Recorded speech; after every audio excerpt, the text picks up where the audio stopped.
Hello guys, welcome back to our channel. I know कि हम सब लोगों ने रानी लक्ष्मीबाई और रज़िया सुल्तान के बारे में बहुत कुछ जानते हैं। उनके पराक्रम की चर्चा पूरी दुनिया तक है।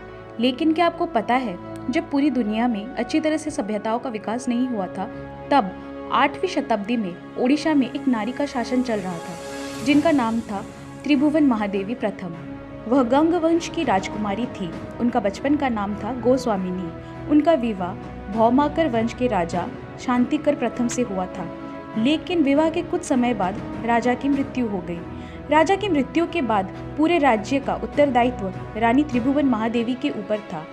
वह राज्य में शासन करने लगी। उनके राज्य का नाम था तोशाली, जो कि आज के दिन में ओडिशा है। गुहेश्वर पाटक तोशाली की राजधानी थी। देवी त्रिभुवन महादेवी के साहस और पराक्रम को देख लोग उन्हें कात्यायनी देवी का रूप मानते थे।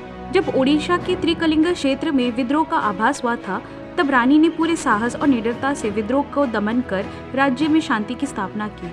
उनके निडर और साहस तथा राजनीतिक ज्ञान को देखकर उनको पराक्रमी, शक्तिशाली, परम वैष्णवी की उपाधि मिली थी। 8वीं और 10वीं शताब्दी के बीच में ओडिशा को राष्ट्रकूट और पाल वंश ने जब आक्रमण किया था, तब रानी महादेवी ने अपने पिता की सहायता से ओडिशा के गौरव की रक्षा की। उनके पास 3 लाख सैनिक थे।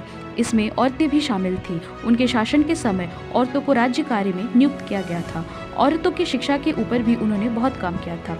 इससे उनका नारी शक्ति को सशक्त करने का प्रमाण भी मिलता है। उन्होंने वैद्य मंदिर का भी निर्माण किया था, जो कि उड़ीसा के पुराने मंदिरों में से एक है। उनके पराक्रम और साहस की चर्चा दूर दूर तक विदेश में थी। यहाँ तक कि अरब और पर्शिया के किताब में भी उनके विषय में लिखी गई थी।